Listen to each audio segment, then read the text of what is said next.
It is 6 o'clock and I will call the meeting to order.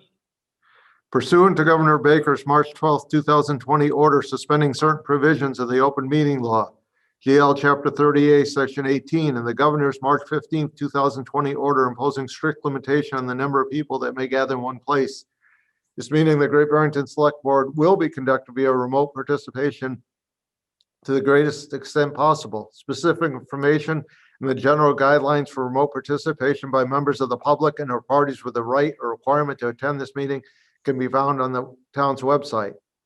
For this meeting, members of the public who wish to listen to the meeting may do so following the instructions at the top of the agenda. No in-person attendance of members of the public will be permitted, but every effort will be made to ensure the public can adequately access the proceedings in real time via technological means. In the event we are unable to do so despite best efforts, we will post on the town's website an audio or video recording, transcript, or other comprehensive record of proceedings as soon as possible after the meeting. Pursuant to Mass General Law 7C 30A, Section 20F, after notifying the chair of the public body, any person may make a video or audio recording of an open session of a meeting of a public body or may transmit the meeting through any medium. Beginning of the meeting, the chair shall inform other attendees of any such recordings. This meeting is being recorded by the town, by CTSB, by Berkshire Edge, and may be recorded by members of the public. Any member of the public wishing to speak at the meeting must receive permission of the chair. Listing of agenda items are those reasonably anticipated by the chair, which may be discussed at the meetings. Not all items listed may in fact be discussed, and other items not listed may be brought up for discussion to the extent permitted by law. We will start with the approval of minutes. We can do those separately if we have changes or together if we do not. Let me make the motion to approve Yes. all three.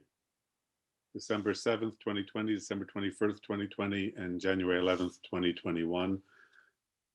I have one very minor change Yes. on the December 7th meeting, number 5, convene as sewer commissioners. It says a motion was made to convene as sewage commissioners. Just change the one word to sewer. Okay. Again, under number 5, but otherwise I have no comments on any of them. Me neither. I second.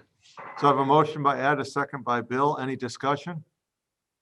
And right now I see, I just want to make sure Kate's not here yet.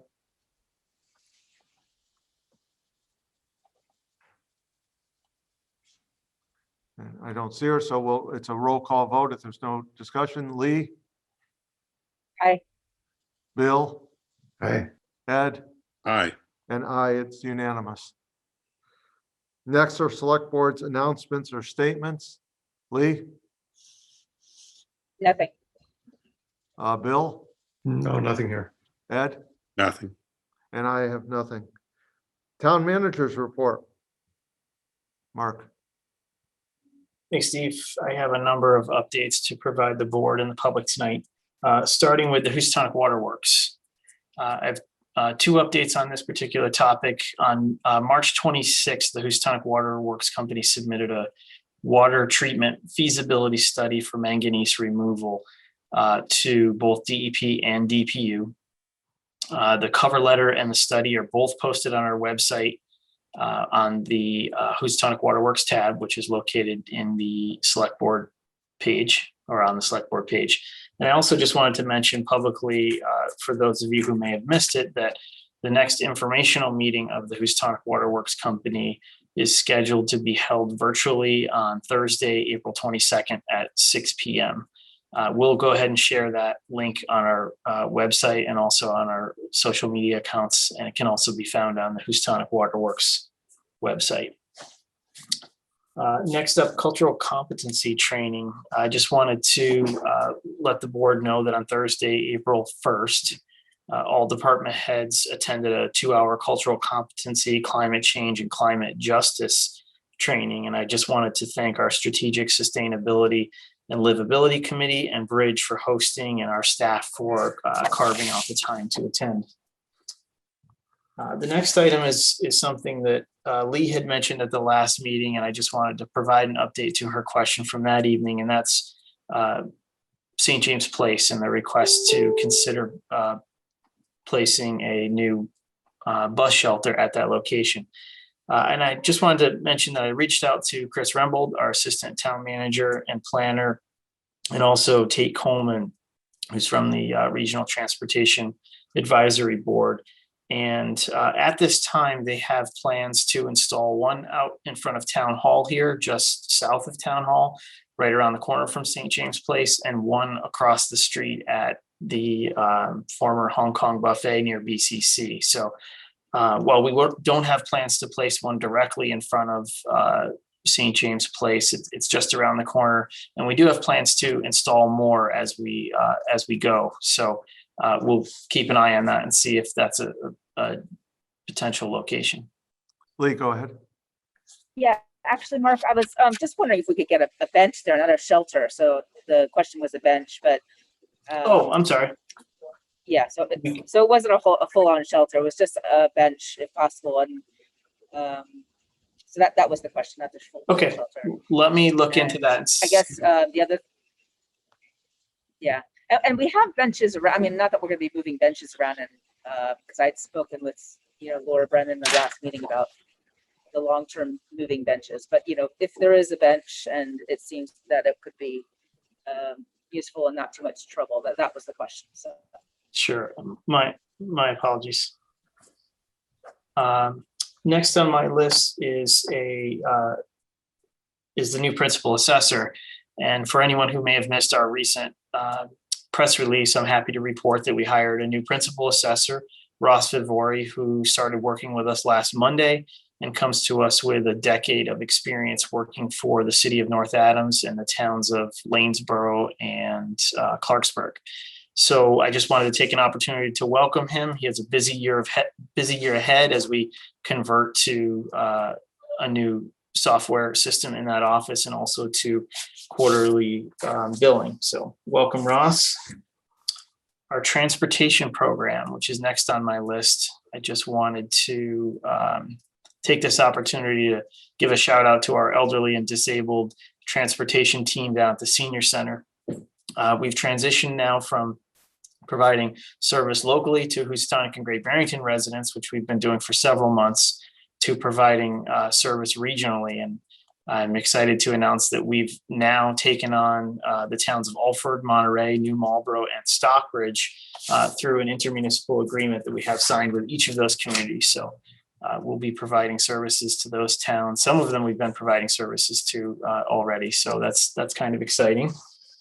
And moving on to the fairgrounds on my list.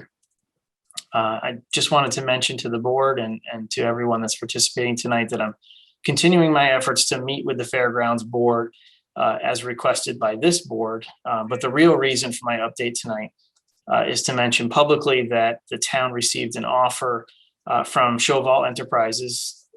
I know the board is aware of the Chauval family and their offer, but I wanted to mention this publicly tonight to purchase and donate the property, the fairgrounds property, and donate 15 to 20 acres in the rear portion of that parcel to the town for use as a trail connector, for use as a dog park, for a picnic space, ice skating, what have you, whatever we would like to use that space for. They're also offering to clean up the property and develop the frontage into some form of mixed use property, meaning small retail, housing, something along those lines.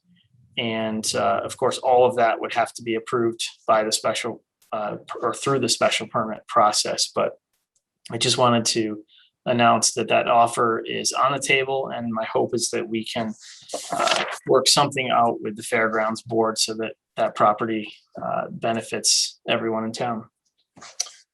And my last update is an easy one. I just wanted to mention to the residents living in the downtown area and anyone who has street parking elsewhere that the winter parking ban was lifted on March 30th. So parking on our streets overnight is no longer an issue. And that's all I have. Anyone have any questions or comments? I guess, Mark, I just wanted to thank you for continuing your efforts into talking to the board of the fairgrounds. And I hope that, with this information that they were willing to at least speak with us. So thank you for keeping trying. Sure. I have been in touch with the Ellsbach since our last meeting, and I hope that we'll continue to communicate and move this forward. If there's no questions, we'll move this along for licenses and permits. Mark Amstead for a driveway permit at 131 Lake Buell Road. Do I have a motion? You're muted, Ed. Motion to approve. Do I have a second? Bill, you're muted. I'll second. Okay, I have a motion by Ed, a second by Bill.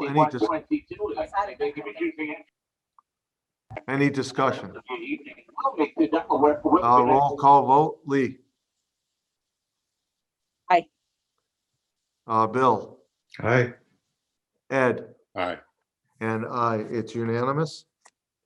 Next one is Thomas Flynn for a driveway permit at 7 Forest Street. Motion to approve. And second. Any discussion? No discussion. Motion by Ed, second by Bill. Roll call vote. Lee, Aye. Bill, Aye. Ed, Aye. and I. It's unanimous.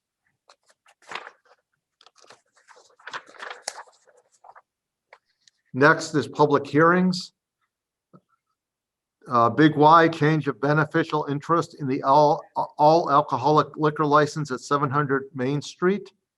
Motion to open the public hearing. So moved. And second. That's a roll call vote, as all are. Lee, Aye. Bill, Aye. Ed, Aye. and I. It's unanimous. And I see Mike Gold has been promoted. Go right ahead. Yes, hi. I'm Vice President of Legal Affairs for Big Y and Table and Vine.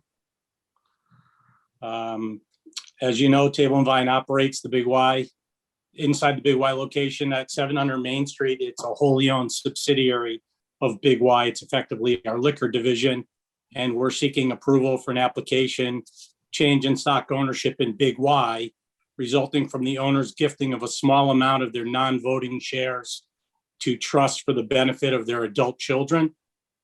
And I note on the agenda that you've received the application and attachments and the summary sheet. I just want to note that the transaction was complicated and I guess very complicated given the minor changes in ownership. But because Table and Vine has multiple retail licenses in Massachusetts, we worked with the ABCC to do what they call a reverse transaction approval. So the ABCC has already approved this, subject, of course, to your local approval. Do I have Available any, for any questions. yeah, do I have any questions from the board or from the public?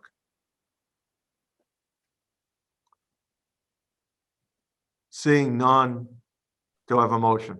Motion to approve. And second. So I have a motion by Ed to approve, a second by Bill. Any discussion by the board? Seeing none, roll call vote. Lee, Aye. Bill, Aye. Ed, Aye. and I. It's unanimous. Thank you, Mr. Gold. Thank you very much. The next two public hearings are going to be postponed and moved to April 24th. So I'm going to need a motion on each one separately. To open the public hearing, you mean? And then to postpone it? Yeah. I don't think we need to do that. I think we can just go right ahead and just, Mark, we don't need to open the public hearing, do we? If you open the public hearing, we will not need to re-advertise. Okay, so we'll open and then do it. Motion to open the public hearing. And second. Roll call. Lee. Aye. Bill, Aye. Ed, Aye. and I. Now a motion to move. Continue to April 24th at 6 p.m. That's correct. So this is the Depart Wine Mass Retail LLC for a new wine and malt package store license at 28 Railroad Street. Do I have a second? I'll second. Okay, and this would become a roll call vote. Is there any discussion? Hearing, Lee, go ahead. Ed, did you say April 24th? Because that's a Saturday. Did I miss? The 26th? Is it the 26th. 26th? I must have said 26th then. Okay. You can't see me laughing, but yeah. I better Okay, make the Chris. motion correct. So yeah, the motion is April 26th, Monday. Okay. I'll second the correct motion then. Okay, roll call vote. Lee? Aye. Bill? Aye. Ed? Aye. And I. Now there's a Coffee Bar LLC for a new all alcoholic restaurant license at 34 Railroad. Motion to open the public hearing. So moved. And second. Lee? Aye. Bill? Aye. Ed? Aye. And I. And now motion to table. Motion to continue to Next. April 26th at 6 p.m. Second. Any discussion?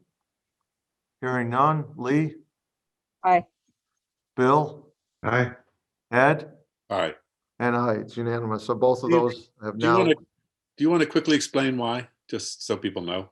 Yeah, Mark, do you want to just go quickly?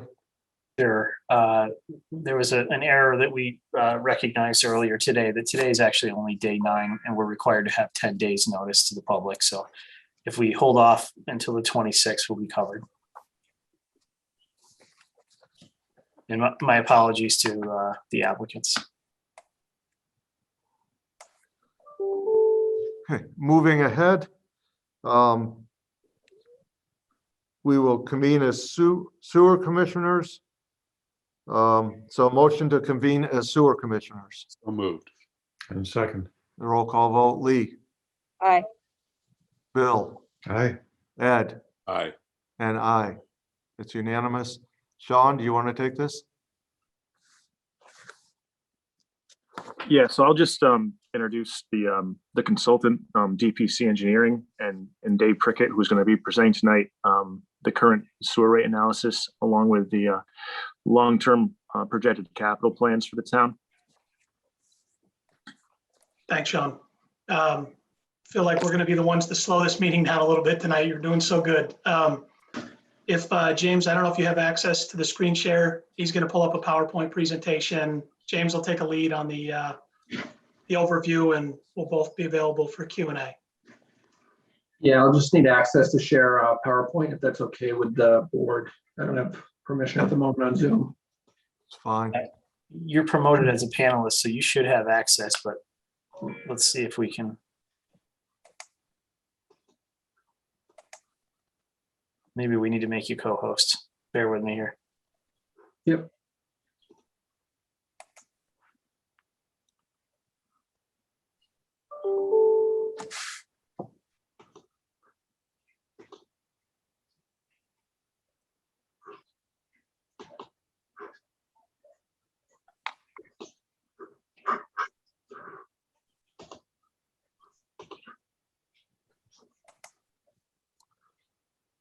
Do you want to? Any chance you can send me the presentation? Yeah.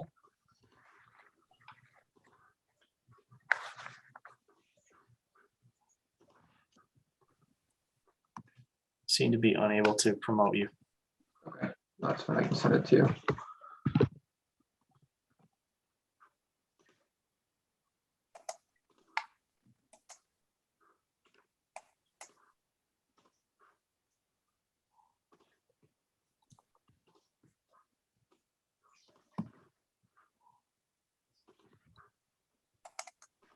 There's a PowerPoint and a PDF, so whatever's easiest for you.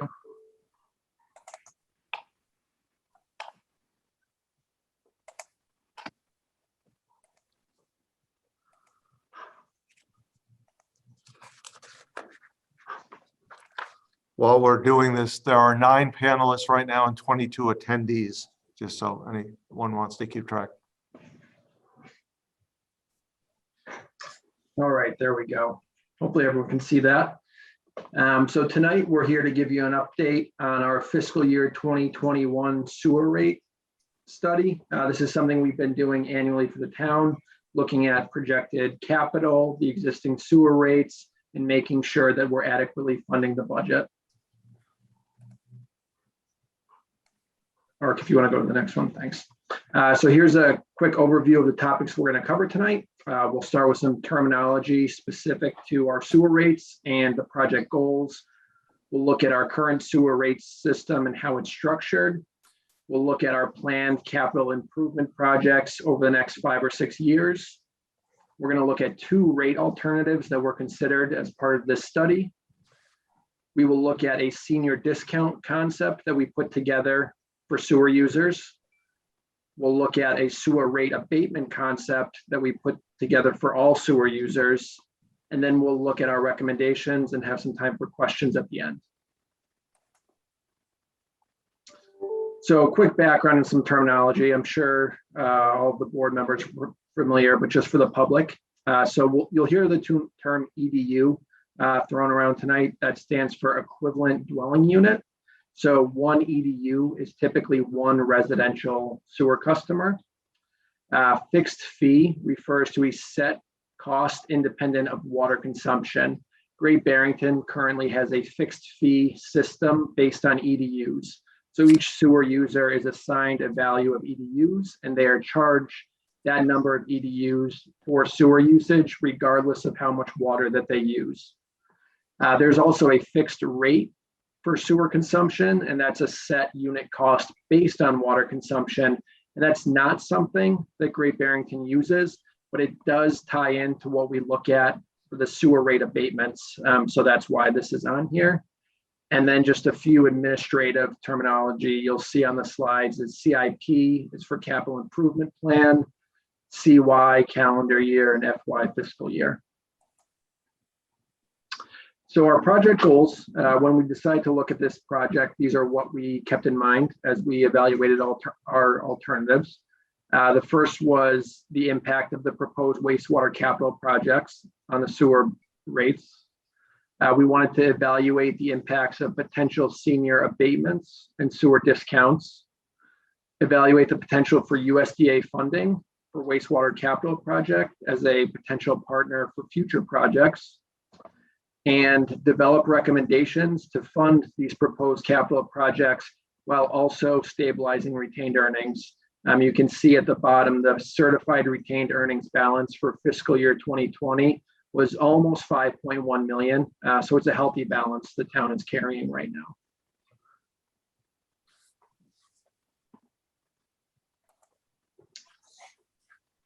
So our current sewer rate system, I touched on this briefly, but it's based on the number of EDUs per customer. So typically a single family home is issued an assignment of 1 EDU and they're charged that.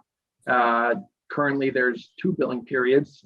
So they're charged half of the EDU rate in each billing period. There's 2,053 customers and approximately 3,775.6 EDUs. There are a few fractional EDUs currently assigned in the system. So the fixed fee is $253 per billing period, which comes out to $506 per year. And our last rate increase on the EDUs was in fiscal year 2018, when the town raised the sewer rate from $460 to $506 per EDU. And the prior rate increase to the one in fiscal year 2018 was in fiscal year 2013, when the town underwent the wastewater treatment plant upgrades and increased the sewer rate from $370 to $460 per EDU. Currently, there are no discounts for sewer users, so that can be a seasonal discount based on water consumption, low usage users, or seniors. Currently, there are no discounts. This graphic just shows the trend of the sewer rates in Great Barrington over the past 10 years as opposed to the statewide annual average. So you can see our 2-step increases, one from 2012 into 2013, and then the other from 2017 into 2018, where the sewer rate has remained. Across the state, we've seen averages ranging from an increase of 4 to 5% per year for sewer rates. Our proposed capital improvement plan, this includes key wastewater projects that the town and the sewer department would like to undertake over the next 5 years. The first of which is a pump station upgrades project Now, this project has been designed. It's ready to go to bid. We're looking at a few alternatives for funding and financing. We were recently presented a potential funding opportunity with USDA that we're exploring, and that includes upgrades to Cone Avenue, Risingdale, Fairgrounds, and South Main Pump Station. There's also an annual CMOM program. This is a permit requirement. It's in the NIPD's permit for the wastewater treatment plant and its collection system that serves the community. The CMOM program includes annual evaluation of the sewer system. This includes CCTV, manhole inspections. You might have seen some of the guys out there in the summer opening the manhole along with DPW and the wastewater treatment plant staff evaluating the collection system. So this is an ongoing program. We're currently developing recommendations for replacement and rehabilitation where necessary in the system. And this is something that will continue every year as regulated by EPA and Mass DEP. James, if you could just pause there for a second, I just wanted to jump in and add that of the three major projects which the town is planning over the next several years, the first one with the pump stations is driven by the excessive ragging problem and the town's constant need to have wastewater staff cleaning pumps out. That's long since been publicized within the community. So that'll be a real significant improvement. The second and third projects are regulatory mandates. They aren't optional projects that the town's choosing to do. They're required by EPA and Mass DEP. So they're part of the same upgrades that your neighboring communities are going through right now, and Great Barrington's planning to do the same. Thanks, Dave. And then the last project is phase 3 wastewater treatment plant upgrades project. As Dave mentioned, this is a regulatory requirement. I know it feels like we just finished the upgrades at the plant a few months ago, but it's constantly evolving, and there's new permit requirements that are driving the need for additional upgrades at the plant.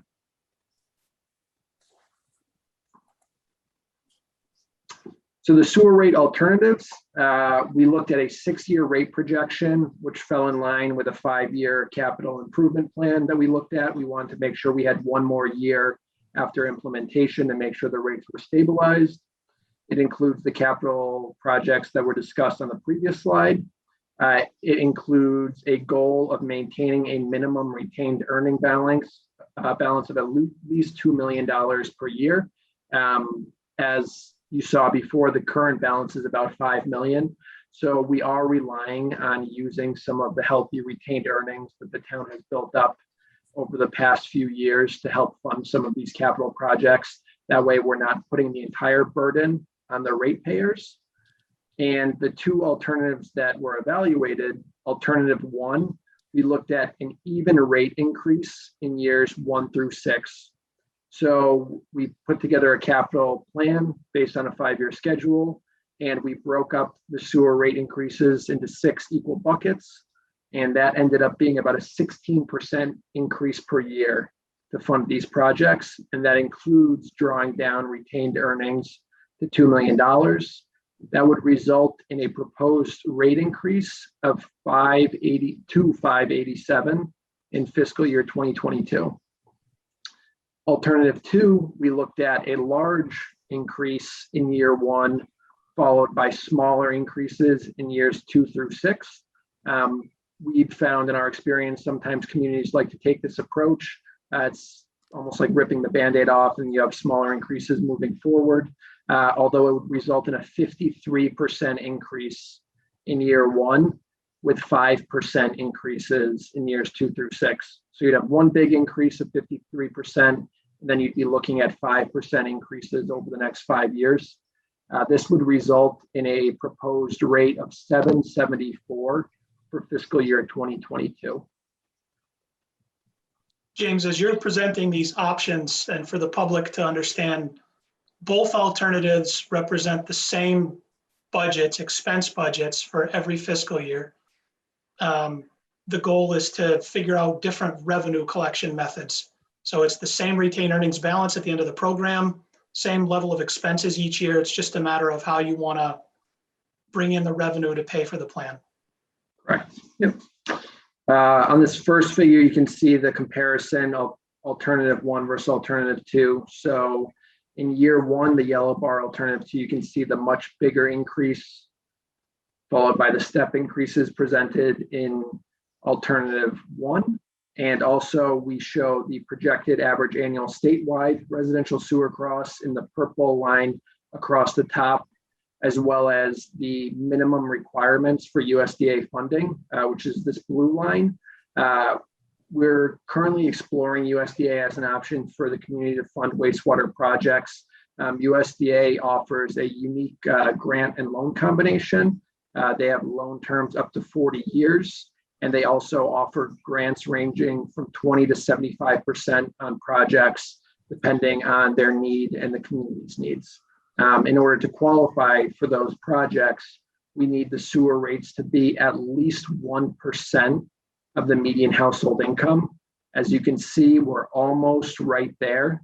We're at about 0.96% of the median household income in town for the sewer rates. So we also wanted to make sure in our recommendations that we were getting above that 1% so that we might be grant eligible for some of these projects.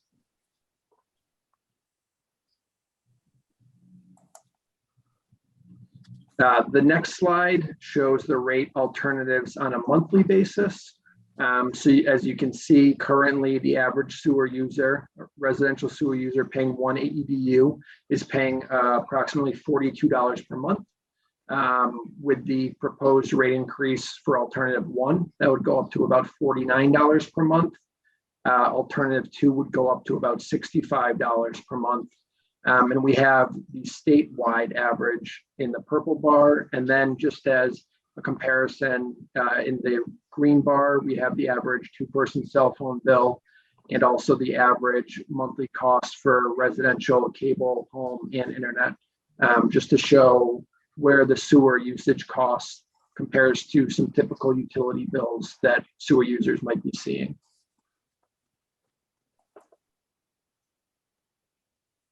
In addition to the two rate alternatives that we considered, we also looked at a senior discount concept. This is something that the town has considered and discussed over the years. Right now, approximately 23% of Great Barrington residents are 65 years or older. This is based on the 2010 census. Unfortunately, the 2020 data is not out yet. But this allowed us to assume that approximately 354 EDUs could be seniors. And we looked at what impact discounts ranging from 10 to 20% on senior sewer bills would have on the rest of the sewer users. Our assumption includes that if we are discounting for the seniors, we have to make up the revenue elsewhere. So we would have to raise the EDU rate slightly for the rest of the sewer users. So this table 4 below shows a 10, 15, and 20% discount for seniors. And really the columns you want to look at are the last two. So for every 10% discount that we offer to seniors, it would require the EDU cost to go up about 1%. So if we did a 10% discount, we would have to raise the current EDU by about 1% to offset the cost. If we did a 20% discount, we would have to raise the current EDU by about 2% to offset the cost of the discount. And the last column shows what some of these rates for seniors could be if these discounts were applied. As we get into talking about the recommendations and the town's contemplation of these alternatives or discounts, I think the thing here to understand is it isn't a huge impact on the other customers, but it could potentially be a huge impact on Mark and Sean in terms of staff. Who's going to manage the program? What is this program going to look like? And the paperwork element could be overwhelming for a small community.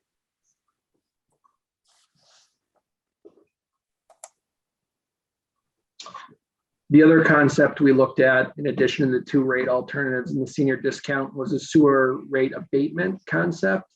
This would be a sewer rate abatement that all sewer users would be eligible for, and it would automatically be applied to their sewer bill if they met the requirements for the abatement. So this is a program for low water consumption sewer users. So typically people that are using less than 1 EDU of consumption or much less than that amount. Given the fact that a majority of wastewater costs are fixed, so regardless of how much water is sent through the system, the cost to operate and run the system remains pretty constant year to year. We looked at providing abatements to people that consume anywhere from 10, 20, and 30% of the average water consumption for one EDU. So the average water consumption currently in town is about 127 gallons per day. So we looked at providing abatements to anyone who uses 10, 20, or 30% of that amount and how it would impact the other sewer users.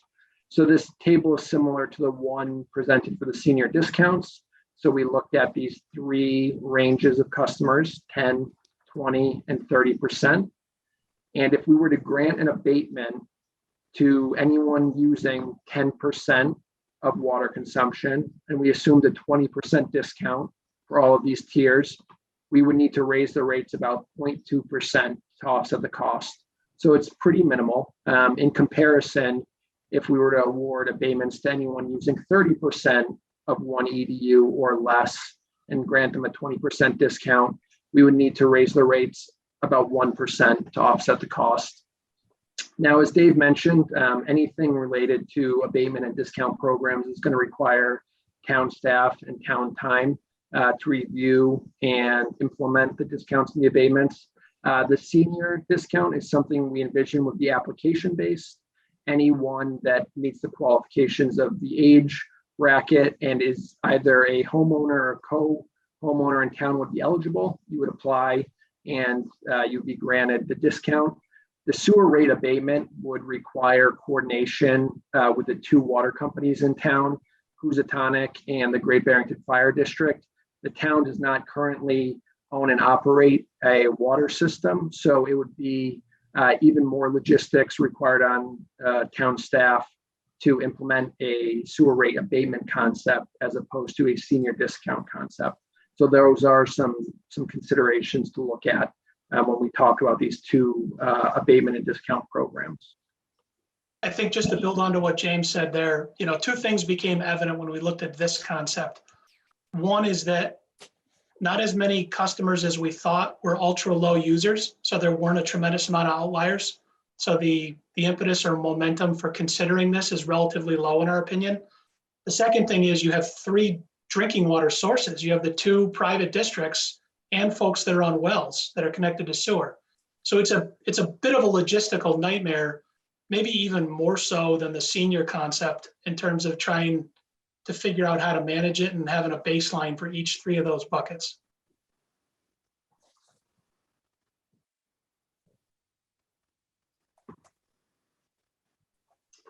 And here's a summary of our recommendations.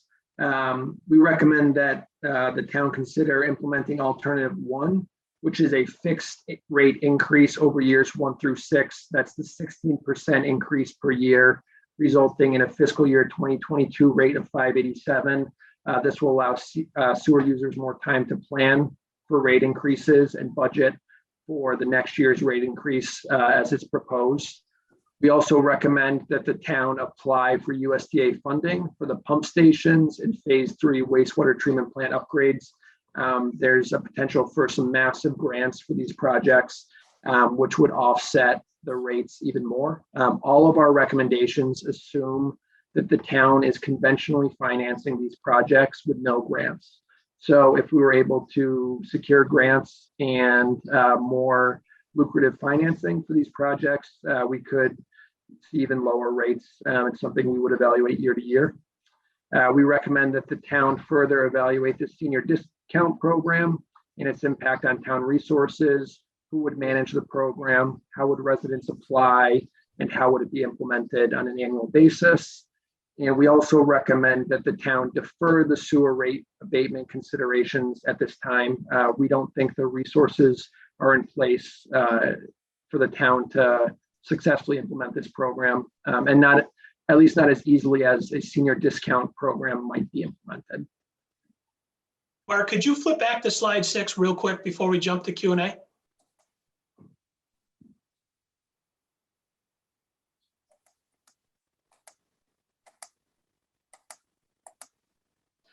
So when we look forward in terms of the recommendations for the next 6 years, the 16% per year increases are substantial. Nobody denies that.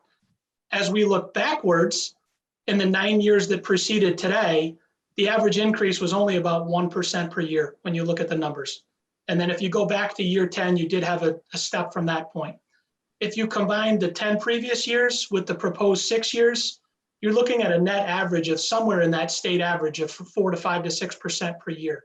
So it's just kind of a matter of Great Barrington has enjoyed keeping the rates relatively, well, very stable over a 10-year period. But now in order to meet those robust capital requirements that the regulators necessitate, the town's looking at some more elevated steps.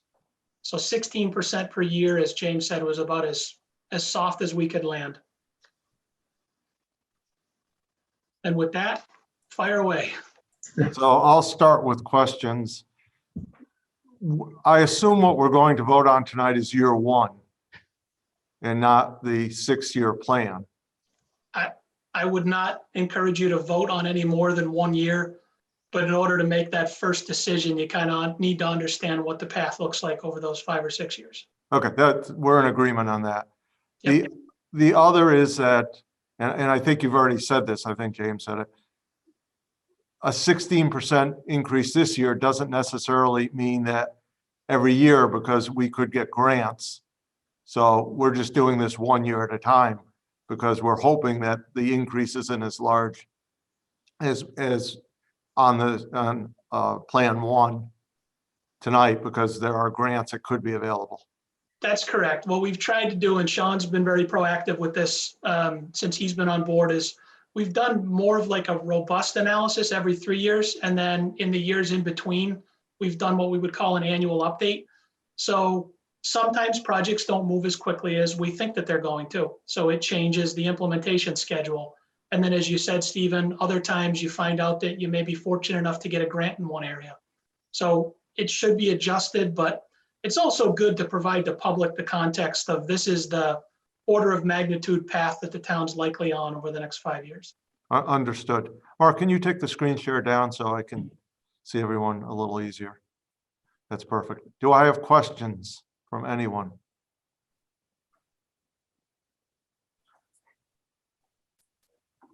Seeing no questions, Ed, do you want to make a motion? Lee has a By the way, I have a question. I'm sorry, I didn't see Lee up there. Sorry.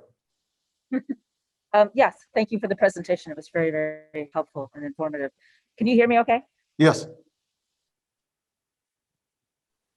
Is there a way to differentiate between a senior and a low income senior?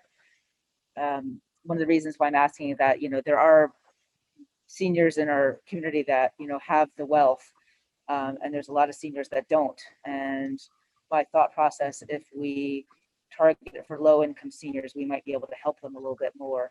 So there's a way to put kind of an income threshold on this.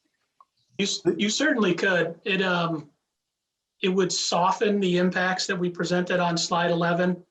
In other words, it would make them less dramatic. If you didn't consider every senior, but you only considered certain resident seniors that might have an income threshold, it would just dampen the effects. So in some ways, it would be easier to help the other customers soften the blow.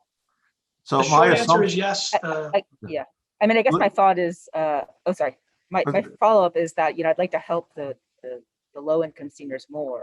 So if we, narrow it down, would there be a way to help them more, because there's going to be fewer seniors being helped? Yeah, and my question was, and we don't have the answers to this yet, my thought was that this was going to be an application process like we do now. In other words, it wouldn't be an automatic discount. Someone would have to apply for it, and that would probably serve the same purposely. Can I ask the opposite question, which is there a reason we're not offering, or we are not considering a discount to all low-income people, regardless of their age? Which is where I think we start to get into a slippery slope on this. And as far as usage, I swear we've done this before, where we looked at the giving discounts to low usage and really reach the same conclusion that you stated, which is costs are not related to usage. So the fact that there's two issues. One, the fact that somebody uses less doesn't save the system money and it makes revenue unpredictable. And the other end of that, the lower usage will be the second homeowners. If we're given discounts, that's where they're going to go. Whatever you may contemplate, I would encourage you to make small actions one at a time. What you might do is if the town says we have an appetite to do abatement A, forget about what the category is, but just abatement A year in advance of considering that, almost implement like a ghost layer in the billing such that folks can have the opportunity to apply in advance. I will say this right now, Great Barrington, of all of our clients, 40-something clients in Mass and Connecticut, you have the most stable revenue structure of any of our clients, fixed, 100% fixed fee. So in years where it's, it rains a ton and you're worrying about losing revenue from people watering the lawns, doesn't matter from a sewer perspective in Great Barrington, you're always going to have that revenue. The more abatement layers you stack, the more variability you have in your budgeting process, and you may have to dip more into retained earnings in lean years. Steve, can I suggest we do these one at a time? So what I was going to suggest is that tonight we focus on the increase, the first year increase. That, I mean, it seems to me, and I may be in the minority, but the only abatement that I would consider is the senior low income.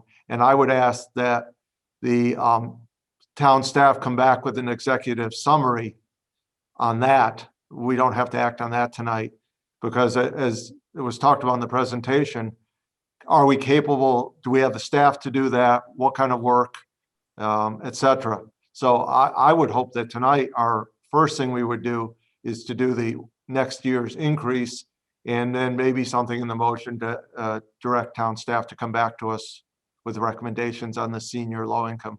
Let's do them one at a time. Let me just, so we have something to discuss. Let me propose on the increase, we go with option 1, which was the 16% per year, I believe. Yeah, I'll second that. Then I have a question. Oh, So sorry. I do too, Ed. I just want to clarify your motion. We're not implementing, I would hope we're not implementing all 6 years. In other words, Correct. starting. So you're just recommending year 1 of the 60%. first option. Right. Yes. Okay.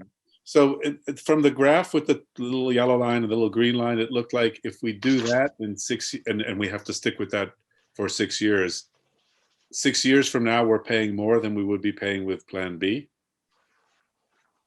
Right, the green line was longer than the yellow line. That's correct. With the 16% increase, in order to keep the retained earnings stable, without making that big jump in year 1, we're spending more out of retained earnings. So you do end up paying more on the increases at the end. Otherwise, we're going to be drawing the retained earnings down to a balance that we're just not quite comfortable recommending.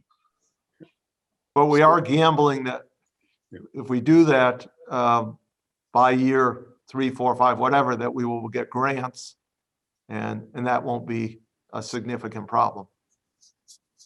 That's kind of a question. Is that right? We will continue to evaluate and look at them each year, as we have been. We'll look at your operation and maintenance budget, implementation schedule, and see where we fall in that 16% range. But as Dave mentioned, we should plan that it's going to be, approximately that magnitude.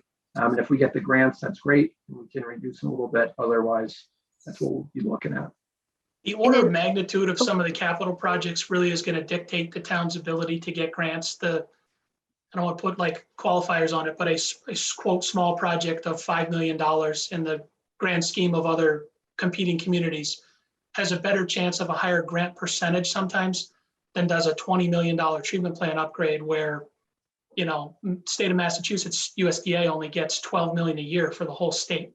So sometimes it's a balance of kind of getting the right project size and the right grant. And that's why we plan for the worst case. And each year as we move along, Steve, we'll be able to fine tune the recommendations, and Sean and Mark can bring this back to you and you can vote on them accordingly. okay? If we can The difference between option A and option B, how many years will it be before we reach that grant applicable level? We'll reach in year one. So as long as we're just below it, we're at 0.96 of the 1% threshold that's required for the grants, USDA. So either alternative is going to make the town eligible for grants. Year one. Any other questions? This isn't a question, but it seems like this is something we do in our town, which is we don't plan for these things. And, I've been on the board for 7 years, so I'm partly responsible. But, I know as a town, we have started to put money away for future capital expenses we know we're going to have. Shouldn't we have been doing that here? We've been getting away with rates that are lower. So anyone who is lucky enough, and I use that tongue in cheek, to move, got the benefit of lower rates than they should have. And those of us who still live here are picking up the bills for those of us who moved away and haven't been paying. Well, that was a conscious decision by a board. I think you.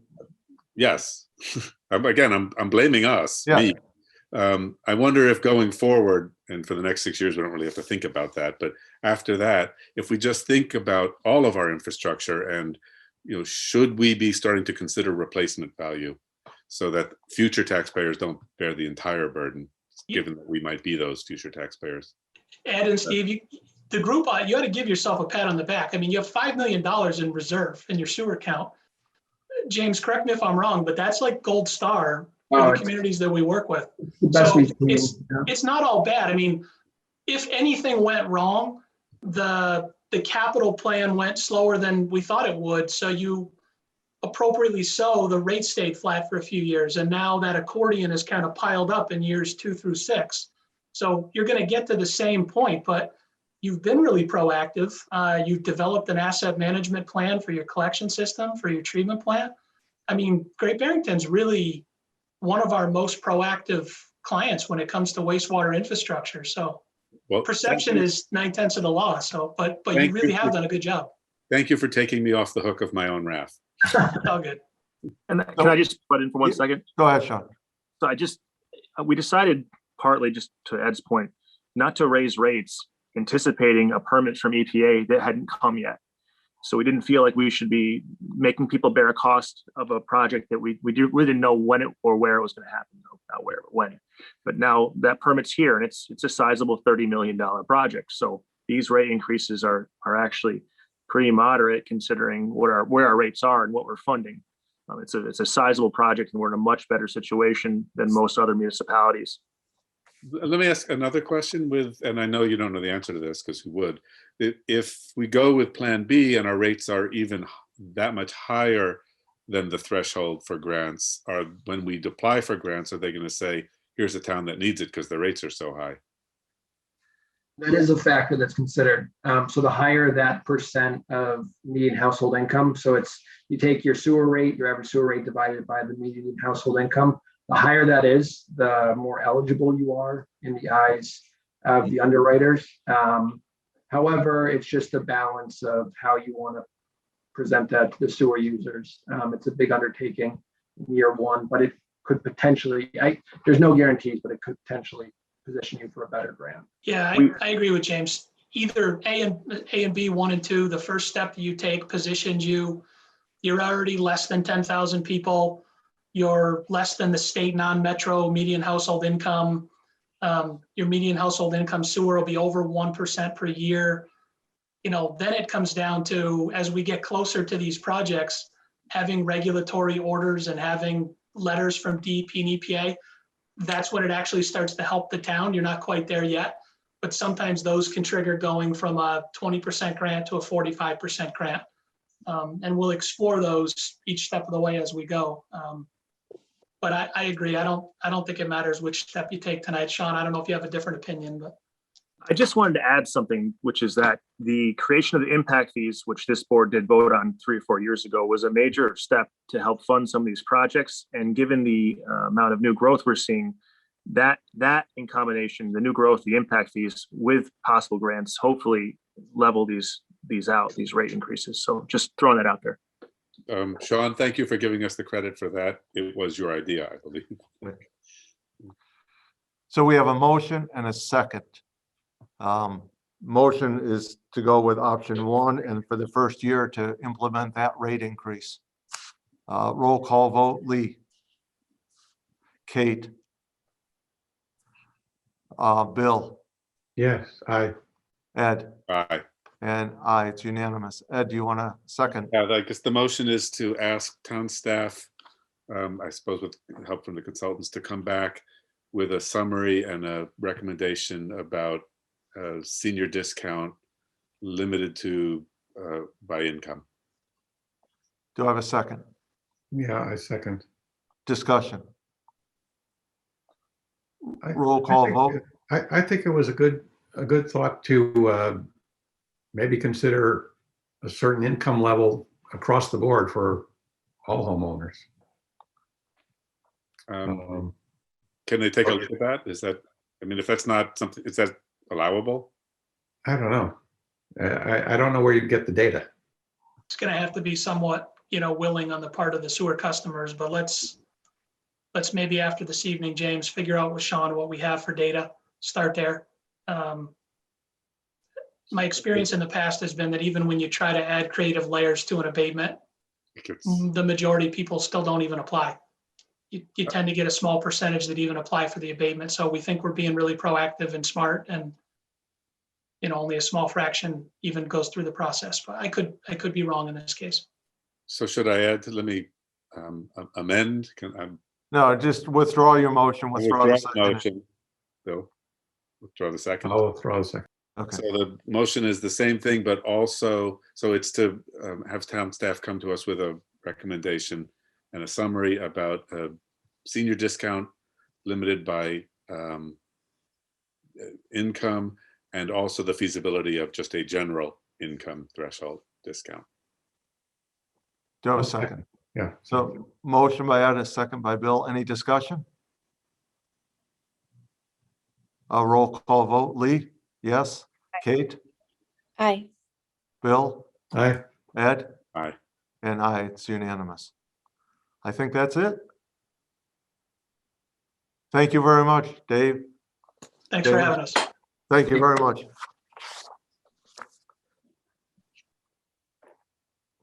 Mark, are you doing the Division Street Bridge update or Sean? Actually, if you could I would be glad to. promote Andrea and Brian Brenner, I'll go ahead and get the presentation up on the screen.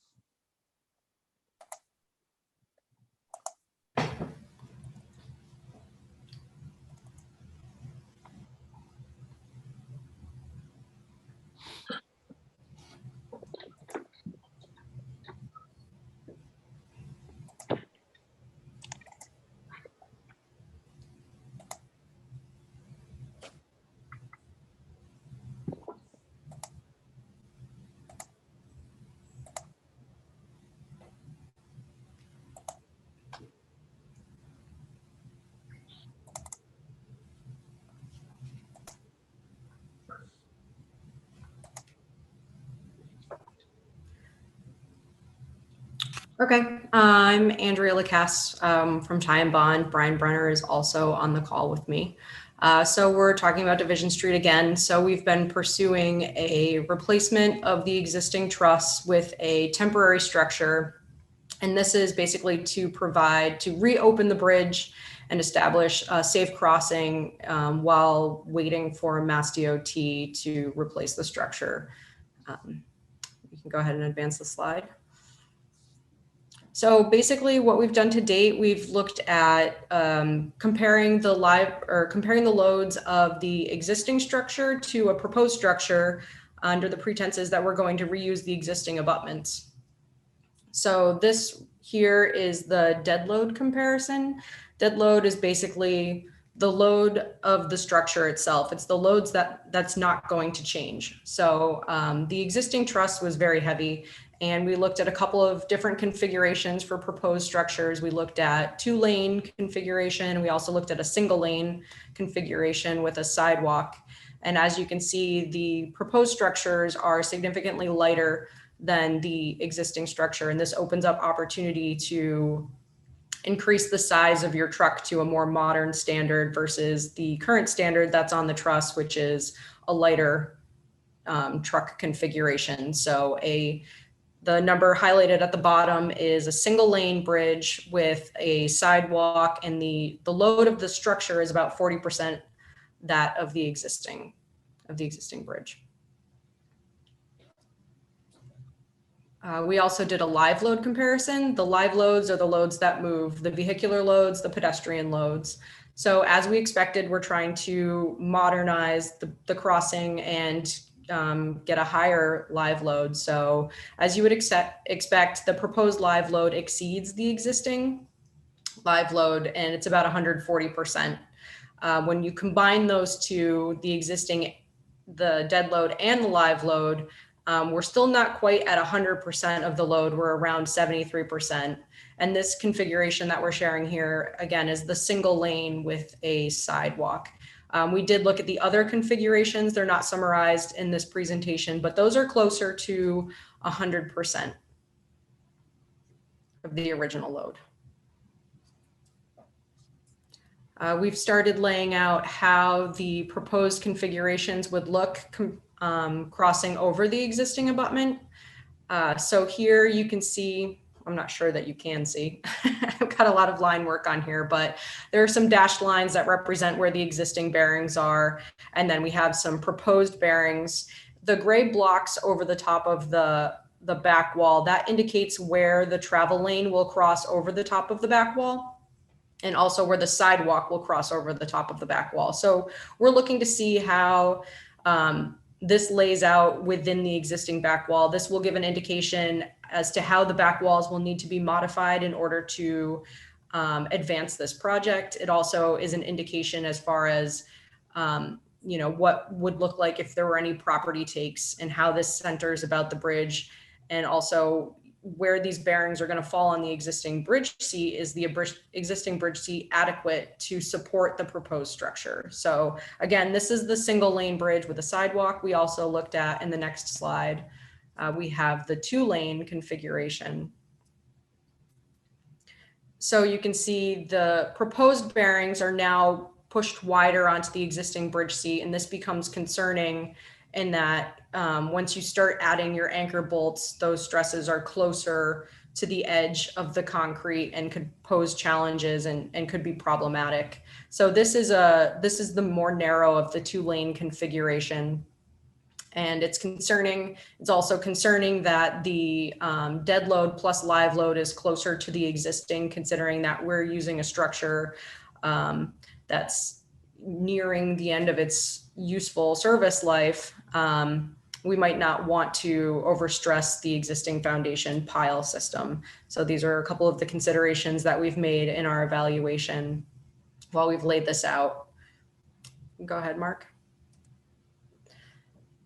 In order to adapt the abutment from the existing condition to the proposed condition, we would have to demolish the existing back wall. So that is the wall that supports traffic. As it leaves the deck, it transitions to the top of the back wall, and then the fill behind the back wall onto the road. So this would have to come down, and we would have to build up the height of the bridge seat elevation, because the proposed structure is actually shorter than the existing structure that's out there. So we figure minor abutment modifications in order to accommodate this proposed condition. This is just a framing plan to give you a sense. The sidewalk we figure would be to the north. The travel lane is between these proposed trusses that are shown on here. This is a section through the bridge showing the travel lane, and then the cantilevered sidewalk to the north. So the advantage of this is you have protected pedestrian and bicycle access across the structure. It's separated from the travel lane, vehicular travel lane. So that summarizes what we've done to date. We're currently coordinating with Mass DOT a meeting to go over the work that we've performed to date and to get their buy-in so that we can advance our drawings and then submit for Chapter 85 approval. So does anyone have any questions about the work that we've done so far?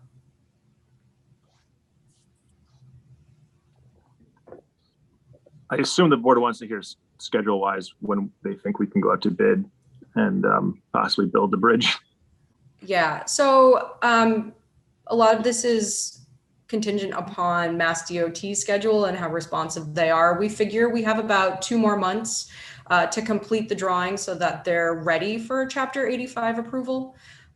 So, you know, we're probably looking at June for that submittal. Chapter 85 review can take between 2 to 3 months to turn around. So we're probably looking at a bid advertisement around September at this point. In that case, does it make sense for us to be putting something like this on our town meeting? Because this would be a purchase for the town. Can we purchase something without town meeting? We have existing funding to replace the bridge from 2 years ago. Okay. Lee? Yeah, just following up on the timeline. So providing that happens in June, then approximately how long will it take? Big question. I assume that if we're starting construction in the fall, it'd be fall, winter, and then it'd be 6 to 8 months, maybe longer for construction. I don't know if you guys have a better idea. Maybe a year. Actually, because of a modular truss, we think that the construction schedule will probably be about 5 to 6 months because these trusses go in fairly quickly. I think it's going to be the longest period is going to be the submittal period, and it's very construction engineering oriented. So they're going to have to engineer how to remove this truss, disassemble the existing truss. I think that's going to take the most time. And then that new proposed truss, they go in pretty quickly. So that shouldn't be too long. And then it's just rebuilding the back walls and establishing the approaches. This is all assuming that Mass DOT approves the initial drawings. There's no more complications. So we don't want to get too hopeful that it's going to be happening faster than it is. And the assumption is there would be a light and it would, like there was on the bridge in Housatonic, and it would be one way and go through the light. Yeah, so this as a single lane, it would be single lane alternating traffic. So you would have traffic lights at either end. We believe that it's too long for just a stop sign, so it would have to be light controlled. Makes sense. Yep. Anyone else? Is the bridge reusable if it's a temporary bridge? Absolutely. This is an asset that's purchased by the town. So you'll have approximately 140 feet and it's modular and 10-foot increments. So it could be reused again at Brookside. It's a 140-foot bridge, or you could use it 10, 20, 40-foot lengths throughout town. It could also be sold to another municipality and you could gain some of that money back. It Great. will be an asset that you own. Terrific. Thank you very much. Yep. Well appreciated. Thank you. Thank you. Thanks. Michelle has her hand up. Go ahead, Michelle. Can you hear me? Yes. Thank you. Michelle Gobert, 70 Division Street. First off, I'm really happy with the fact that there's going to be a sidewalk on the bridge. It was pretty risky running over the bridge or walking over the bridge in the old days when the bridge was open.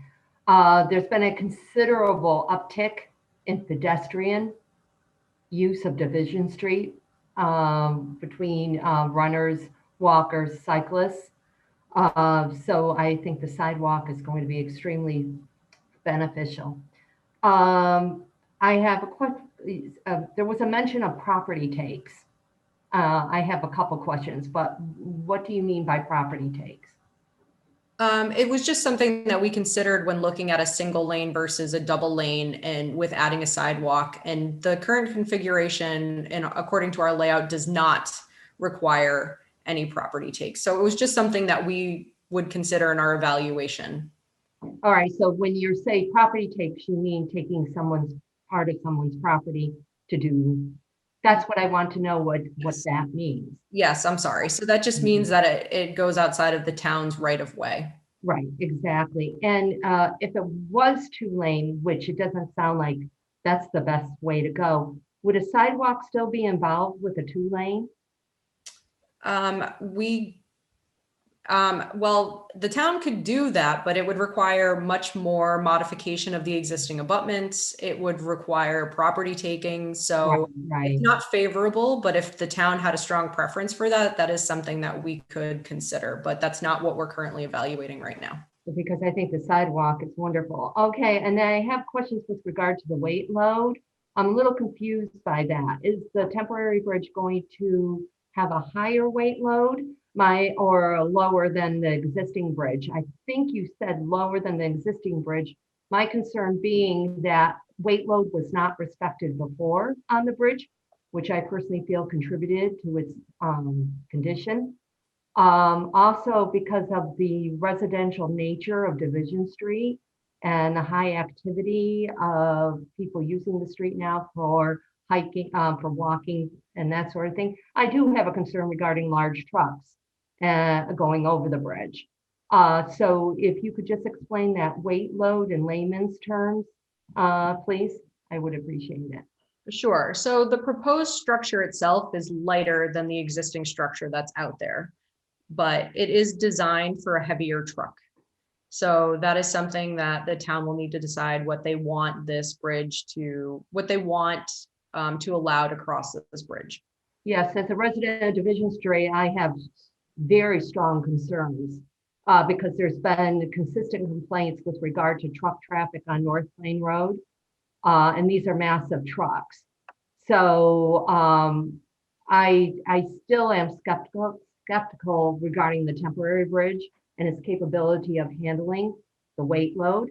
Also the disruption in the neighborhood of such heavy weighted trucks. So I just want to go on the record that I would really have to voice opposition to that. But as I said in the past, the town of Great Barrington did not respect the weight load before. And also I would like a copy of the PowerPoint presentation if I could get one via the town manager. Sure. Thank you very much. Thanks, Michelle. Anyone else? Seeing no one else, Andrea, Brian, thank you very much. Thank you. Okay. Next would be Chief Story.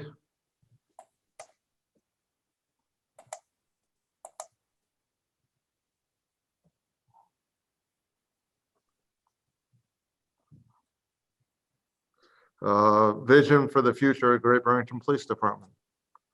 Well, hi, everybody. It's I don't know if my presentation is going to be quite as exciting, but I'll try.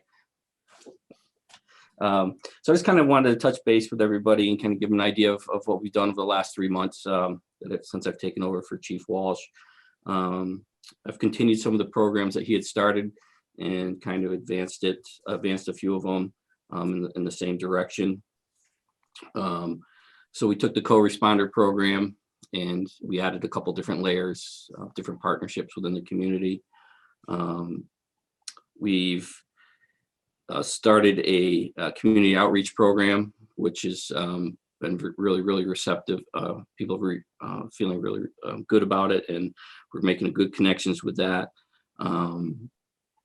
In addition to that, I've set up and had several meetings with different groups in the community to kind of start the conversation and find out areas that the police department can serve different aspects of the community better. We've also started the community canine program is doing really well.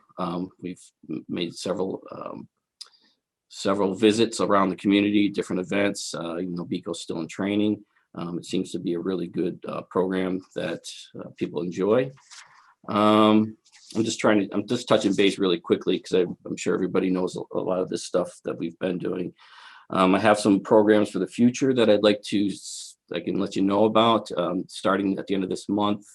I'm starting a series to introduce the police officers on a one-on-one basis, so they can kind of get a little bio and understanding, put a face to the name. I'm also doing a couple open houses, one in end of April. I'm planning if I can get everything set up properly, and another one in mid-May. I've spoken to Eric Roon from SoCo, and he's been generous enough to, he's going to provide some tasty treats for the people for the open house if they stop by to visit. So that's kind of exciting. We are continuing to participate in a couple different events around the community when we can. We've been doing some reading at the library, meeting with some of the kids at the schools, the younger kids. Let's see. Some of the other stuff that I have planned are later on this month. We already do the pill drop off. So we're going to join with the National Pill Disposal Day on April 24th to encourage people to properly dispose of their prescription medication. Let's see, we have another event planned with Polly from the senior center, where I purchased some those files for life that the people can put on the refrigerator. They're like a magnet, and they have their personal information, their medication, in case there's an emergency there to help identify for first responders. Let's see, what else have we been doing here? I'm really excited about this. So one of the things that Chief Walsh had started was the crisis intervention teams, our training. And at one point we had the goal, the pledge that we signed up for was 20% of our department. We're currently over 50%. And I have 3 officers in it right now. I'm hoping by the end of this fiscal year to have over 90% of our officers trained in crisis intervention. So that's really exciting because that's a big goal to reach for an agency like ours. I'm continuing on with the accreditation process. We're hopefully on track to be reaccredited once that expires in, I think, about 1.5 years from now. We're keeping up to date on all our policies. We've adjusted to some of the changes that are required with the new police reform through the accreditation. I'm also constantly kind of keeping in the loop of police reform and how it's going to affect our police department and our community.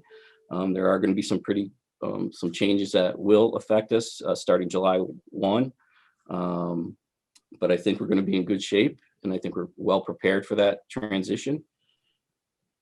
Some upcoming events I have planned this fall. We're going to do a suicide prevention, some training with the officers. In addition to that, we're going to participate in suicide awareness. That's just a couple of the programs that I have planned. I think at this point, if anybody has any questions, I might be able to answer more pointed questions and explain a little bit more. I did have a series of Zoom series where I did explain a couple of the things that we do, the accreditation. We talked about the co-responder program and the community outreach program, and that was well received also. Lee, go ahead. Thank you, Chief Storty. You mentioned some changes coming up July 1st related to the police reform on a larger level. Could you give us a sense of what will be coming with that? Sure. I think the biggest thing for people to be aware of is the establishment of the Post Commission, which is going to be the Police Oversight Commission for all police officers and police agencies in the Commonwealth of Massachusetts. We have a local representative who was selected, one of 9 people across the state, Chief Wynn. You may have read about it recently, but that's a pretty big honor to be selected to that process. Chief Wynn is a great police officer and a great chief, and I think he's going to serve our community, our county very well. So the police oversight, they're going to be able to certify and decertify police officers based on complaints that are brought against an officer and or an agency. So it's one panel committee for all of the state. Additionally, where we may see some impact from the police reform is the certification of part-time police officers. With the police reform, what they're requiring is all police officers have the same training. So currently, if you're a part-time police officer, your training level is slightly lower, what I call training hours, and they don't cover all the same topics. So they want to bring all police officers up to that higher level of training. So everybody's trained the same way, the same amount of time, the same topics, and the same requirements. So what that is, one of the issues it's creating is that it's going to be a burden for the smaller communities to, one, they haven't funded for that additional training. And when I say it's probably an additional 300 to 500 hours of training. I don't think the state has figured out exactly the number of hours they're going to require. So part-time officers are going to be, they're going to have a challenge to meet that criteria. And that creates another question. If you're a part-time police officer and you're full-time trained, why would you want to work part-time when you can find a job as a full-time officer? Or if you're a part-time officer, do you want to go through that, take that time and energy to get certified? If not, you're not interested in becoming a full-time officer. So there's a couple, different things, and that could affect us. We do currently use a part-time officer system to help supplement our full-time officers. But we do not have a lot where it's, I think we have currently 4 or 5. We have one that's kind of on leave right now. He's helping out with his current job. He's got an important role in the community, so he hasn't been working a lot lately. Another area where it could affect us is with the requirement of body-worn cameras and that data management. And I think I've brought that to the attention of one of our meetings before. And that's something that we're going to have to learn, and we're going to have to adjust for and budget for that extra responsibility, and train somebody to be able to redact that information appropriately. So we're putting the proper information out. And I don't know the time frame for that. From my understanding, for some of the meetings I've been, is that the state will provide the equipment. It's just up to the municipalities to manage the equipment. So those are the 3 biggest things I think that are going to affect us.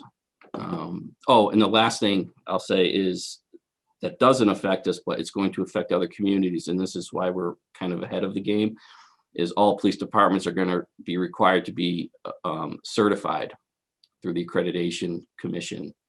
And certification is a lower level than the full accreditation. It's like the first level you have to achieve.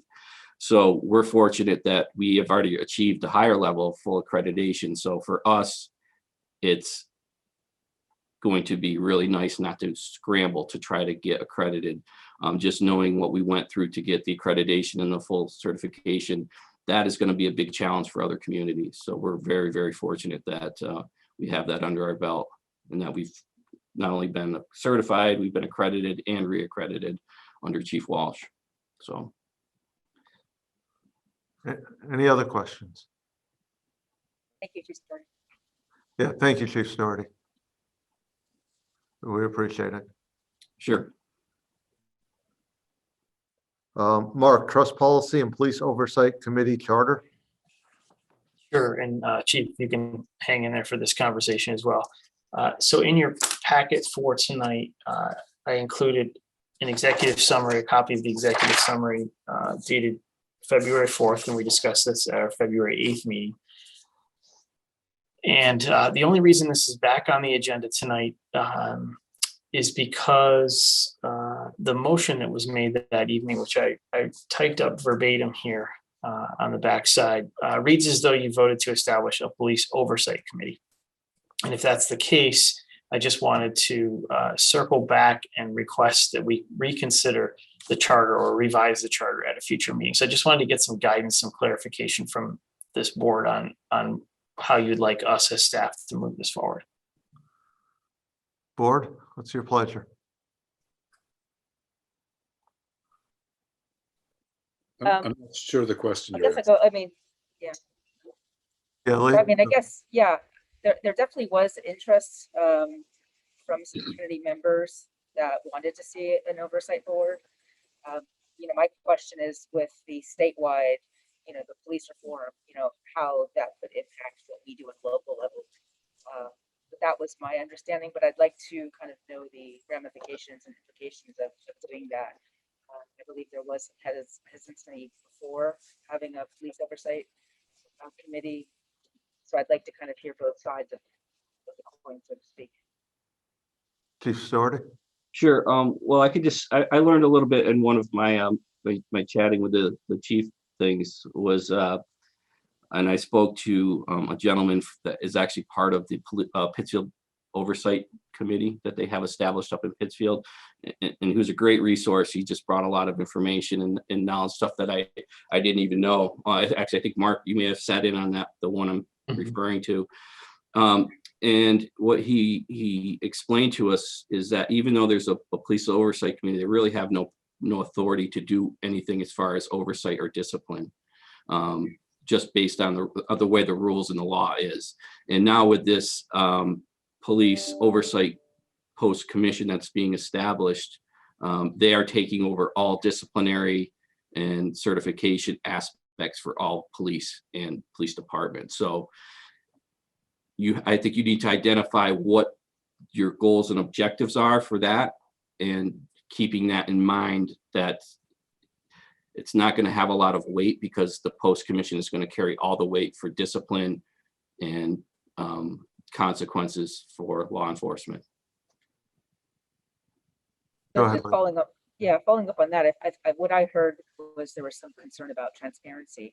So we understand that there's a certain level of what that committee could actually do. But transparency always seemed to come up. So, you know, whether there was an extra layer that townspeople could be aware if there were certain actions being taken, or, you know, for us to be aware of things that are happening internally. I don't have an answer to that question. I don't know what their policies and what their procedure is as far as sharing information. I can only make the assumption that it would probably be similar to the way it is now. If there's any type of personnel issue or disciplinary hearing, that would be distributed as they could. And I don't know what those rules are. Ed? Well, the motion says, if necessary, to make recommendations with respect to police department transparency, accountability, handling of allegations of misconduct, directing resources to community. You know, should we be directing staff to take a look, given the state regulations and what we might expect to get back from the state if there are allegations, and decide if it's necessary, or let us, you know, ask us to decide? Does that make sense? Well, the way I understand it's supposed to work, so that the chief of police is tasked with the requirement that any complaint gets forwarded to the post commission within 48 hours. So it's up to the police chief of the municipality where the complaint comes in to forward that complaint automatically up to the post commission. I am also going to be required to submit all personnel records to the post commission. So they'll have a file, and including their training. So all the training, all the personnel records, and if a complaint comes in, I am obligated to forward that to the post commission. And if I don't, then obviously I'm violating the rules and Right. So held accountable. So the town manager's question is it necessary for us to do local oversight, which I think is the question. And is there, because the current motion or the thing we passed says if necessary. So really the question is making that decision. So I guess if I have both of those assumptions correct, I think we might suggest staff comes back to us with a recommendation and then we make that decision. Kate? I'm wondering if can somebody file a complaint with Post confidentially or with the town manager? Are you the only mandated reporter of police complaints that would warrant an investigation by post? That's a great question, and I believe other people can. It's not just me, but I'm obligated, if I receive a complaint, to forward it. And I just think logistically too, just think about this. If there's another layer to this, I have to have that information very quickly to be able to forward it to them in the appropriate timeline. And so, I don't know if there's another layer to that. Are they just going to take the complaint and forward it? Or are they going to do their own investigation and then forward it to me? And then I have to forward it. So there's logistically, I think it needs to be figured out how it's going to be handled. Yeah. I mean, I guess in some ways I do have concerns about a victim being required to complain to the assailant, not you Right. necessarily, but your No. department. If there were something to happen, I think that really isn't taking into consideration the emotional harm that can have on somebody. And so I don't know. I'm not saying I have an answer, but I'm just saying that I think that there is fault in that, and that people may not step forward. And so I would like to be able to provide people a place or an avenue to be able to step forward. And maybe we need to just say that this is just a trust policy committee for now, and see how this post thing kind of shakes out as it starts. But I think for us to really, or at least for me, and hopefully for others as well, to really feel comfortable in how we're setting up the ability to share any concerns, that we're creating as many ways to do that as possible. And whether that is, it goes to this local committee and then it comes to you, like maybe we just have to see how it's set up, and then figure out how we fit in to that by establishing our own.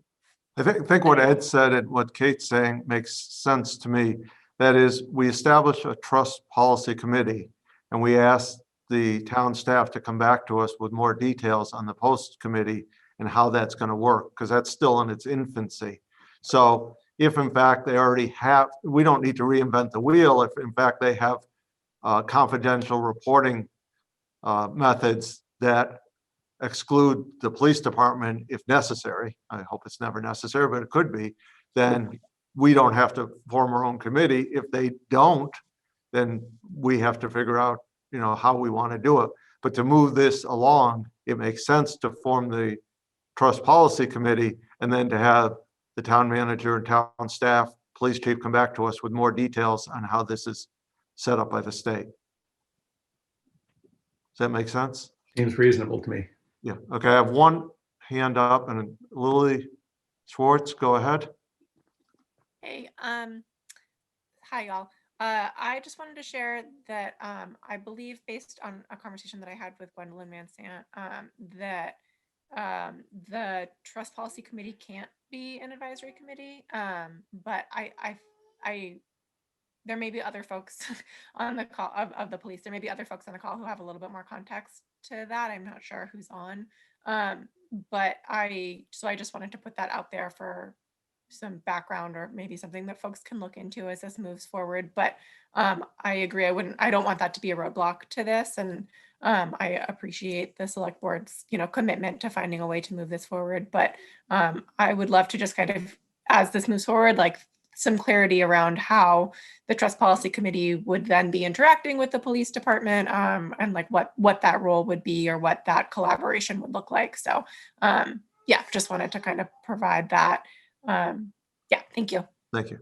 Ed, do you want to try to make a motion for us to discuss? I think Leah has something to say. Lee, go right ahead. I'm sorry.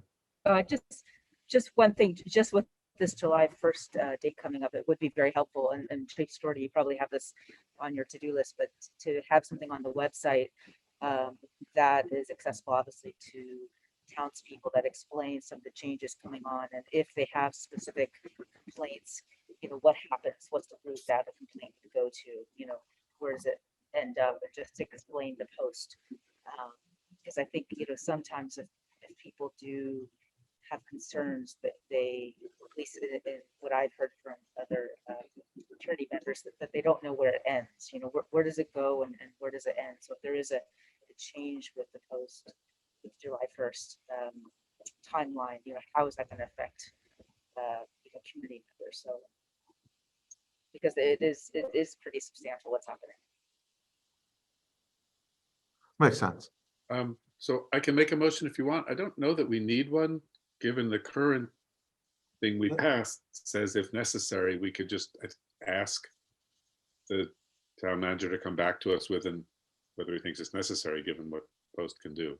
I think what we would want to do, I think town manager's asking for clarification, and what we want to do is form the trust committee and come back to us with more details on the post committee and reporting methods.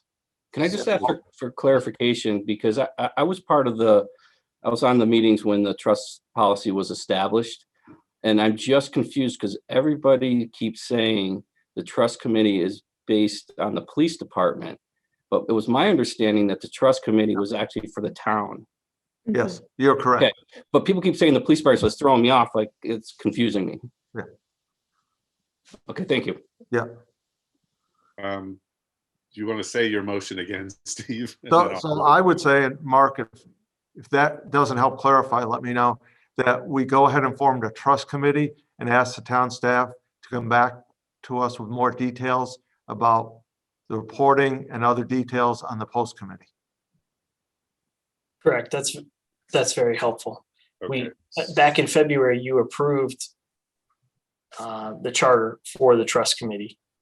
So we can proceed now with bringing you applicants for that trust committee. And I just wanted to get some clarification because, again, after reading the motion after the meeting, it just looked a little more like police oversight, and it wasn't clear. And I was going to suggest that we modify our charter to include some form of police oversight at that time. Ed, you want to make that? So moved, and do I have a second by Bill or anyone? Second. Okay, I'm going to take very quickly Erica Milky, very quickly. Okay, I'm going to try to be really quick then. I was hoping that there could be more explicit call for diverse selection of committee members for this committee, as opposed to just people who sign up by the deadline. I think it's really important that it represent different underrepresented groups. And I wondered if you're already going to make a change to the charter, that charter could somehow, is it possible for the charter to address the constituents of the group? It does. I think it does. The first line, it says to create a working group that reflects the needs and diversity of our community, and then it goes on. Is that what you're looking for? I mean, that's a piece of what I'm looking for, but I'm concerned that because of the limited ways that calls for this are put out, like I was looking for this and I didn't know there was a town email that went out. It was posted on the town website, but I didn't have access because I didn't have a login. I mean, I'm just wondering who has access to the call for it and how do we make sure that there's actual diversity? We will make sure that there's diversity on it, and I don't think we need to take any action. It would be very short-sighted of us to form this group, and if it wasn't a diverse group, that would be would not be in the best interest of the town.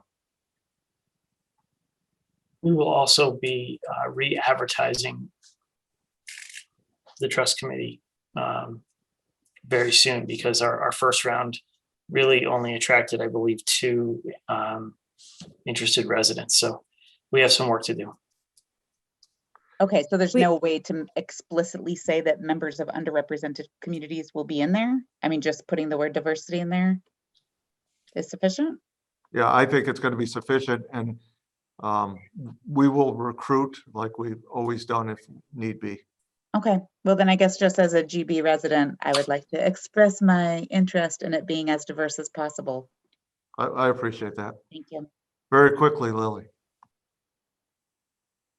Hi, thanks, Dale. I guess as someone who's like less familiar with how that recruitment process usually works, I'm wondering if you can just share a little bit about what the select board, the town usually does in terms of filling positions, and then if there's, you know, an opportunity to maybe do specific outreach in this case that wouldn't otherwise happen, so that goal of representing the diversity of the town in these issues, you know, just having like a broad range of perspectives and knowledge and experiences can really be reflected here. So I'm sorry, I'm just not super familiar. Well, I'm sorry, That's there's a fine. baby Mark, in do the you background, want and to then also I'm just not super familiar of what the town usually does. So thank you. Okay, no problem. Mark, do you want to just briefly explain? Sure. Normally, whenever we establish a new committee, commission, board, we advertise through a press release that goes out to all of our traditional media outlets. We also post it on our website and our Facebook and Instagram page. So please feel free to share it widely on both of those platforms. Any other questions? So we have a motion, we have a second. Roll call, Lee, Aye. Kate, Aye. Bill, Aye. Ed, Aye. and I, it's unanimous. Mark, I hope that's helpful. Yes, it is. Thank you. Cultural council appointment, You can pass over this item. We'll revisit this on the 26th. perfect. Southern Berkshire Ambulance appointment of town representative. So in your packet for tonight, you should also have an executive summary.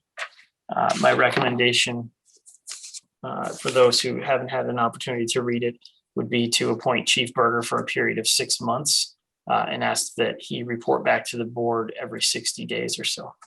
So moved. And second. to go. Discussion? Hearing none, roll call, Lee.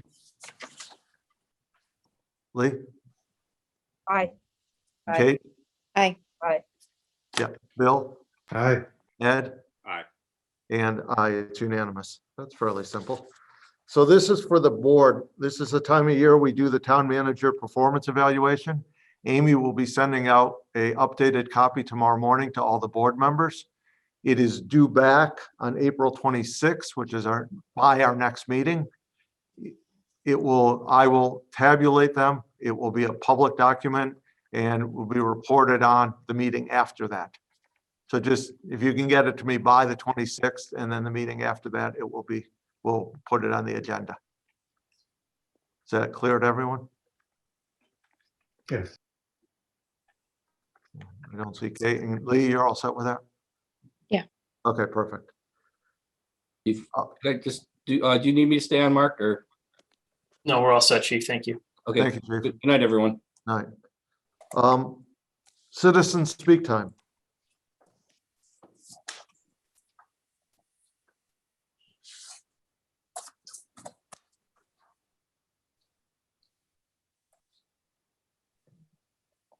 Select board time. Lee just went black, so Kate. I just have two really quick things about the trust policy that we were talking about. Do you think that, Mark, when you guys post the advertisement again, that there could be an Instagram or Facebook post about it? So that way that group and myself, we could all share it, and hopefully that'll attract more people. And then I just wanted to know, or to say out loud, I don't know if Erica or Lily or any of the other people that were listening in are still here, but they absolutely can be a part of the meeting when we are choosing people to be on that committee, I believe, right? It's a select board appointed, yeah, and weigh in and continue to call us out if they feel as though we're not saying what we wanted to do, because that's what we need. So just wanted to share that. That's correct. That's standard operating procedure for us, is to post it on Facebook and Instagram. Great.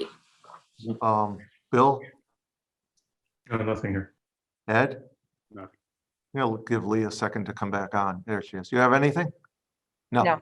Okay, thank you. Media time.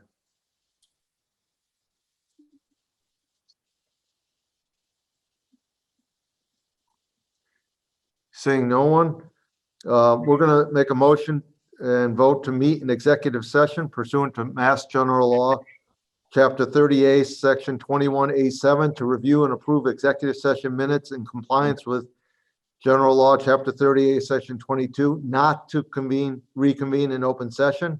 And I declare under Mass General Law, Chapter 30A, Section 21A7, to review and approve executive session minutes are in compliance with General Law, Chapter 30A, and we will not come back into open session. Do I have a motion? Move that the select board go into executive session under Mass General Law, Chapter 30A, Section 21A7, review and approve executive session minutes in compliance with General Law C 30A, and not to return to the regular open session. I second. Roll call vote. Lee? Aye. Kate?